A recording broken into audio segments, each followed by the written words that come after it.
11월 15일 복된 이 아침 하나님께서 우리에게 주시는 귀한 말씀은 다니엘 7장 1절에서 14절의 말씀입니다. 무너지지 않을 약속이다 라는 제목으로 함께 말씀 나누도록 하겠습니다. 다니엘이 직접 꾼 꿈에 대해서 거기에 담긴 하나님의 메시지를 전하고 있습니다. 바벨론 벨사살 왕 원년에 다니엘이 그의 침상에서 꿈을 꾸게 되는데요. 총 4개의 묵시 중 그 첫 번째에 해당합니다. 다니엘이 그렇게 머릿속으로 환상을 바꾸요. 그 꿈을 기록하며 그 일의 대략을 진술하게 됩니다. 하늘에 네 바람이 큰 바다로 몰려 불었습니다. 그리고 큰 짐승 넷이 바다에서 나오게 된다라는 것을 말하고 있는데 그 모양이 각각 달랐다라는 겁니다. 오늘 본문 4절에서 그 첫째는 사자와 같다라고 말을 하는데 신바벨론을 말하고 있습니다. 그리고 다른 짐승 곧 둘째는 곰과 같다라고 하는데 메대와 바사 연합국을 말하고 있고요. 그 후에 내가 또 본즉 다른 짐승 곧 표범과 같은 것이 있었다라고 말을 합니다.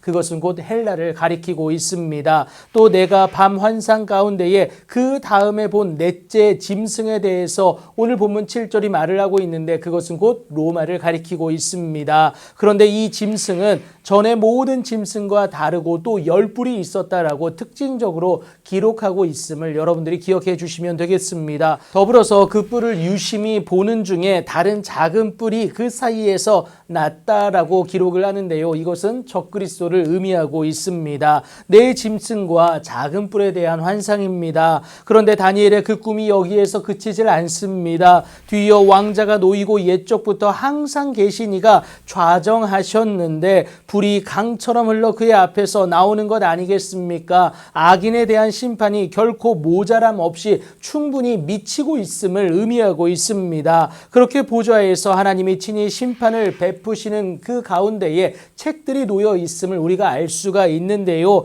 여러분 이것을 두고 요한은 죽은 자들이 큰 자나 작은 자나 그 보좌 앞에 서 있을 때 책이 펴져 있음을 말하고 있는데요. 이것을 가리켜 생명책임을 분명히 말하고 있습니다. 그렇게 책이 펼쳐진 상황에서 다니엘이 작은 뿔이 말하는 큰 목소리로 말미암아 주목하여 보게 됩니다. 그 사이에 짐승이 죽임을 당하고요. 그 시체가 상한 바 되어 타오르는 불에 던져졌고 그 남은 짐승들은 그의 권세를 빼앗기고 만다라고 오늘 본문은 기록하고 있습니다. 무엇인지 자세히 알 수는 없지만 두렵고 가능만 하다면 피하고 싶은 상황의 연속이었습니다. 앞날이 암담할 뿐이었어요. 근심과 염려일 수밖에 없는 그 상황에서 이제 마지막 환상을 마주하게 됩니다. 인자 같은 이가 하늘 구름을 타고 와서 옛적부터 항상 계시니 곧 하나님께로 나아가 그 앞으로 인도되어지게 됩니다. 하나님께 그렇게 인도되어진 인자에게 하나님은 권세와 영광과 나라를 주고요.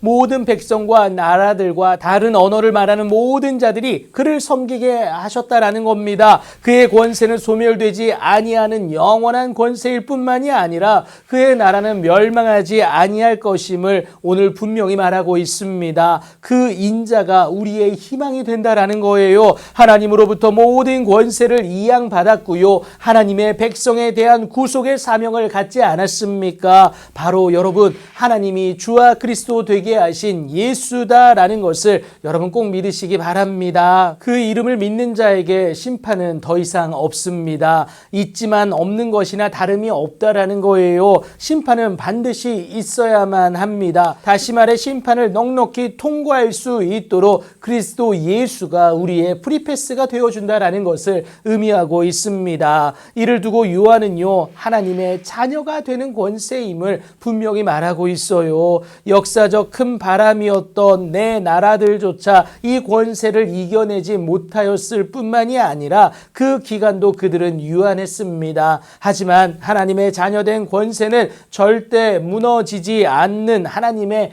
약속이다라는 거예요. 그렇다고 기한이 정해져 있는 것도 아닙니다. 하나님이 부르시는 그 날까지 영원히 지속되는 하나님의 약속이다라는 것을 여러분 꼭 기억하시기 바랍니다. 그래서 절대 실패가 없고 무너지지 않을 그 약속을 온전히 믿어내시어서 두려움의 심판이 아니라 구원의 심판으로 하나님의 은혜를 온전히 맛보실 수 있는 여러분들의 귀하고 복된 삶이 되길 예수님의 이름으로 축복합니다.